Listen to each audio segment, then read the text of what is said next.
बिहार में बारिश का सीजन है और पुलों के लगातार गिरने का, धड़ाधड़ बहने का और ढहने का सिलसिला लगातार जारी है।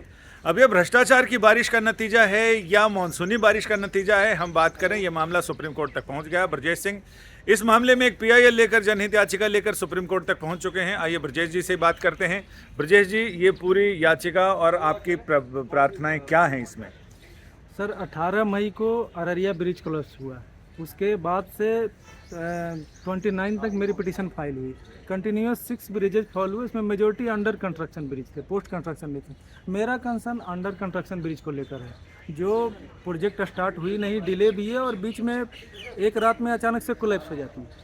तो उसको लेकर मेरी जो डिमांड्स, जो मेन प्रेयर है जिसको कहते हैं लीड प्रेयर, वो स्ट्रक्चरल ऑडिट को लेकर है, न केवल सारे एग्जिस्टिंग ब्रिजेज का, इवन अंडर कंस्ट्रक्शन ब्रिजेज का भी एक structural complete structural audit high level committee के थ्रू हो जाए। आपने इसमें जो विशेष समिति बनाने की मांग की है, तो हाई लेवल कमेटी, तो उसकी निगरानी के लिए भी आपने कुछ सुझाव दिए हैं कोर्ट को? सर चूँकि प्रार्थना कोई?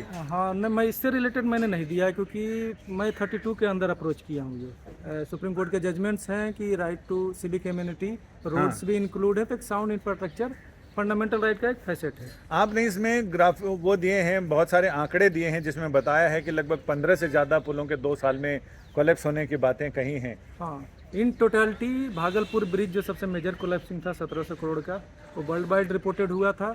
और उसके बाद से बीच में भी कुछ पुलें गिरी और ये अररिया हुआ, फिर ये कंटिन्यू हुआ। मेरी जो हाई लेवल कमेटी की जो डिमांड है, एक दो है, या तो सरकार लेजिस्लेशन के थ्रू बनाए या एग्जीक्यूटिव ऑर्डर के थ्रू बनाए। और एक पॉलिसी भारत सरकार ने बनाई है। अभी तक इंडिया में भी ब्रिज मेंटेनेंस की कोई पॉलिसी नहीं थी इनफॉर्म। 4 मार्च 2024 को मिनिस्ट्री ऑफ रोड ट्रांसपोर्ट ने एक पॉलिसी बनाई है रियल टाइम मॉनिटरिंग के लिए।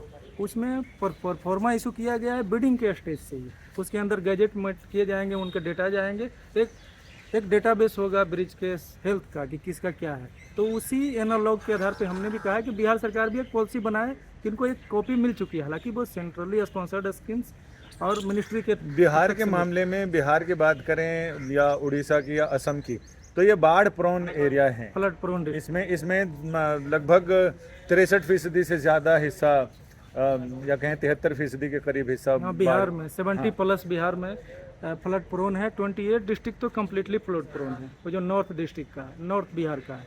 साउथ बिहार भी फ्लड प्रोन हो जाता है वर्षा के दिनों में, क्योंकि हमारे यहाँ बरसाती नदियाँ झारखंड से जो आती हैं, पठारी नदियाँ जो हैं। तो मेरा main concern under construction bridges. तो आप क्या इसके लिए इंतजार करेंगे कि जब नियमित रूप से सुनवाई के लिए आए, या फिर आप कोर्ट से शीघ्र सुनवाई की मांग करेंगे, या फिर 8 जुलाई को ही कोर्ट खुलने के बाद आप कहेंगे? क्या प्लान? अभी तो स्क्रूटनी स्टेज पर है, तो मैं स्क्रूटनी उसको करवाऊंगा। मैं कोशिश करूंगा, क्योंकि मैंने अर्जेंसी एप्लीकेशन भी लगा रखी है। तो वैकेशन बेंच के पास अब ज़्यादा समय है नहीं, मेरा प्रयास रहेगा कि वैकेशन बेंच अब ज़्यादा नियरेस्ट है तो बाद में ही हो सकता, लेकिन थ्रू मैं मेंशन करूंगा इसको 8 तारीख को। बाढ़ का एरिया, बाढ़ का मौसम है, यानी लगातार बाढ़ आ रही है और बाढ़ के साथ साथ पुलों के गिरने का सिलसिला भी बिहार में जारी है।